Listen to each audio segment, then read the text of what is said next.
Hi, my name is Dr. Jyoti Rao, and this is Facebook Live from Shakthi Health and Wellness Center.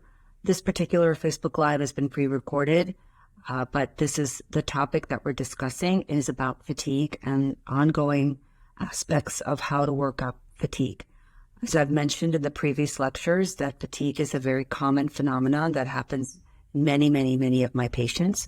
And it is associated with lots of different type of symptomology. Most people who come in have some component of a fatigue issue, which can look like inability to do the tasks they want, giving up activities that they love to do, not looking forward to events anymore because of the fact that they're too tired to participate.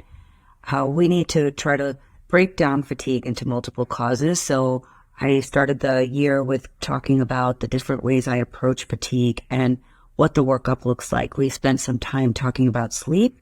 We spent some time talking about stress and what it does to the vagal tone and immune dysfunction, all contributing to fatigue. Today, we're discussing mitochondrial dysfunction, which is primarily the main symptom of mitochondrial dysfunction is fatigue. Mitochondria or cells are parts of our cells within our body that actually produce something called ATP. They're the powerhouse of our cells. They give us energy, vitality.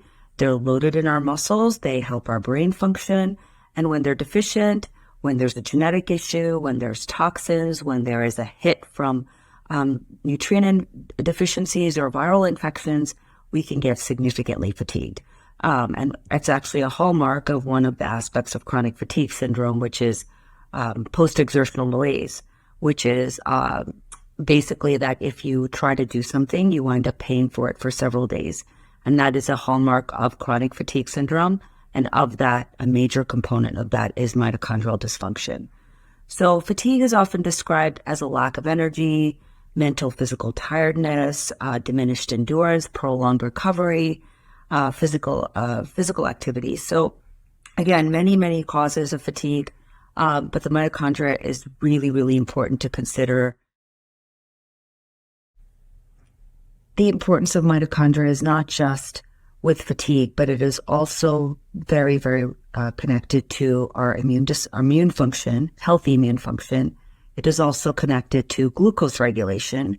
So mitochondrial dysfunction can also look like deficiencies in glucose transport, glucose metabolism, as well as cognitive function, memory loss. It can look like weight gain. It can look like inability to perform activities with the level of endurance. It can also look like any chronic inflammation. So it is really important to address that as a cause. The most common deficiencies with that have been studied with the mitochondria are related to something called coenzyme Q10 and L-carnitine. Both are nutrients that are used to try to support pathways for the mitochondria. In Shakthi Health and Wellness, we do testing for these levels, and we look at pathways of how food, such as fats, proteins, and carbs, turn into energy. And sometimes we pick up the deficiencies within those testing. Also, certain medications like metformin and statins can deplete CoQ10. Another reason to make sure that you are supplementing the nutrients that are lost often with the meds that you're taking. So if there's more questions about this, please ask them for the next Facebook Live, and I'll be happy to answer them. But for now, I hope this has helped in identifying the multiple causes of fatigue and to try to help people understand that, it's a symptom that has a really big workup, but there's certain patterns and there's certain associations that are linked so that we can, as clinicians and along with the patient-doctor relationship, you can navigate through and try to find out what your personal cause is. And I will tell you, most of the time with excessive fatigue, it is not usually due to one mechanism. It is also due to multiple things like mitochondrial dysfunction, sleep dysregulation, immune dysfunction, viral burden. So understand that sometimes the workup has many layers. But for people who are mostly well, the mitochondria is also a sign of our age. So as we age, we lose mitochondrial dysfunction. We have more mitochondrial dysfunction. And that's another part of the longevity protocol that I look at to support the mitochondria. I hope this is helpful, and please tune in for the next Facebook Live. Thank you.